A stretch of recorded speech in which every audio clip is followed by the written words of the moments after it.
मित्रों, आपका अपने YouTube चैनल स्टोरी टेलर में बहुत बहुत स्वागत है। आज हम आपको राजा नल और दमयंती की कहानी सुनाएंगे। इस कहानी से आपको पता चलेगा कि किसी व्यक्ति का इतना बुरा समय भी आ सकता है। मित्रों, इस चैनल के माध्यम से अगर आप अभी गरीब बच्चों की मदद करना चाहते हैं तो नीचे दी हुई थैंक्स बटन पर क्लिक करके अपनी क्षमता के अनुसार आर्थिक सहयोग कर सकते हैं। आपको गरीब बच्चों की दुआएं मिलेंगी। तो चलिए अब कहानी को शुरू करते हैं।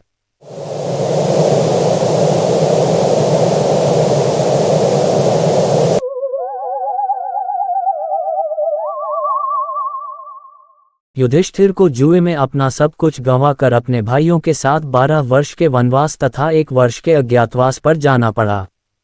इस वनवास के समय धर्मराज युधिष्ठिर के आग्रह करने पर महर्षि बृहदश्व ने नल दमयंती की कथा सुनाई। निषाद देश में वीरसेन के पुत्र नल नाम के एक राजा हो चुके हैं। वे बड़े गुणवान, परम सुंदर, सत्यवादी, जितेंद्रिय, सबके प्रिय, वेद्य एवं ब्राह्मण भक्त थे। उनकी सेना बहुत बड़ी थी। वे स्वयं अस्त्र विद्या में बहुत निपुण थे। वे वीर, योद्धा, उदार और प्रबल पराक्रमी भी थे। उन्हीं दिनों विदर्भ देश में भीष्मक नाम के एक राजा राज्य करते थे।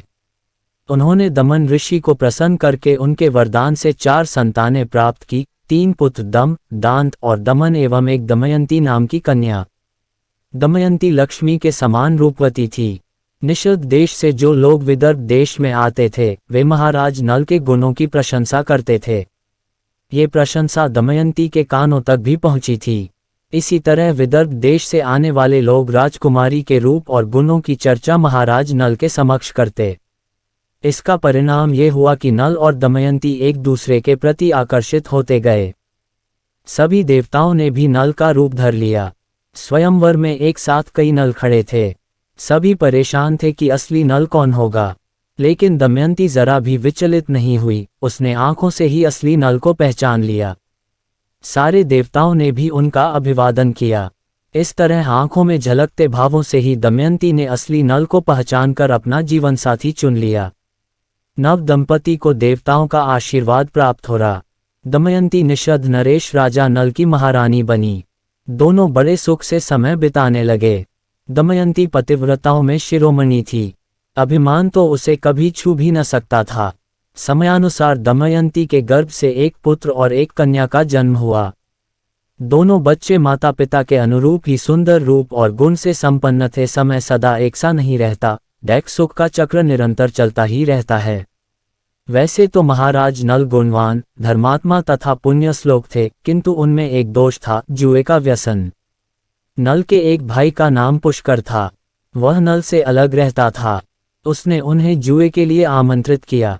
खेल आरंभ हुआ। भाग्य प्रतिकूल था। नल हारने लगे। सोना, चांदी, रथ, राजपाट सब हाथ से निकल गया। महारानी दमयंती ने प्रतिकूल समय जानकर अपने दोनों बच्चों को विदर्भ देश की राजधानी कुंदिनपुर भेज दिया। इधर नल जुए में अपना सर्वस्व हार गए। उन्होंने अपने शरीर के सारे वस्त्राभूषण उतार दिए। केवल एक वस्त्र पहनकर नगर से बाहर निकले। दमयंती ने भी मात्र एक साड़ी में पति का अनुसरण किया। एक दिन राजा नल ने सोने के पंख वाले कुछ पक्षी देखे। राजा नल ने सोचा, यदि इन्हें पकड़ लिया जाए तो इनको बेचकर निर्वाह करने के लिए कुछ धन कमाया जा सकता है।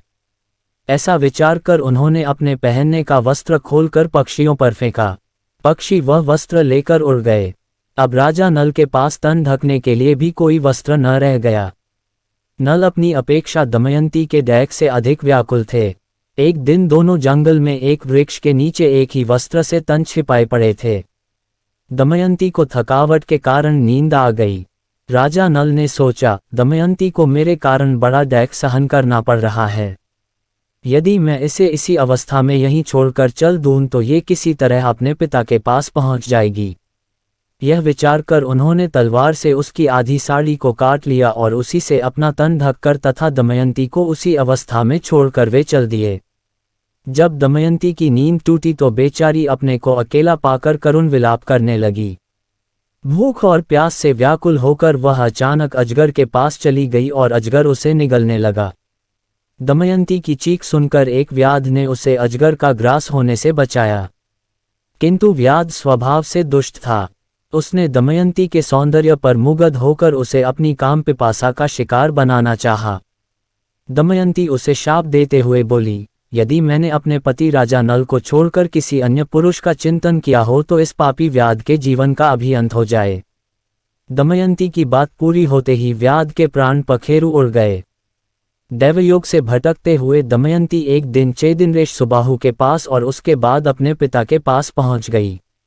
अंततः दमयंती के सतीत्व के प्रभाव से एक दिन महाराज नल के दुखों का भी अंत हुआ। दोनों का पुनर्मिलन हुआ और राजा नल को उनका राज्य भी वापस मिल गया। मित्रों, अगर आपको ये कहानी पसंद आई हो तो चैनल को सब्सक्राइब करें और वीडियो को लाइक करें। और अपना थैंक्स योगदान अगर आप उस काबिल है जो गरीब बच्चों की मदद कर सके, करना ना भूलें। अब मिलते हैं एक और खूबसूरत कथा के साथ, तब तक के लिए जय हिंद।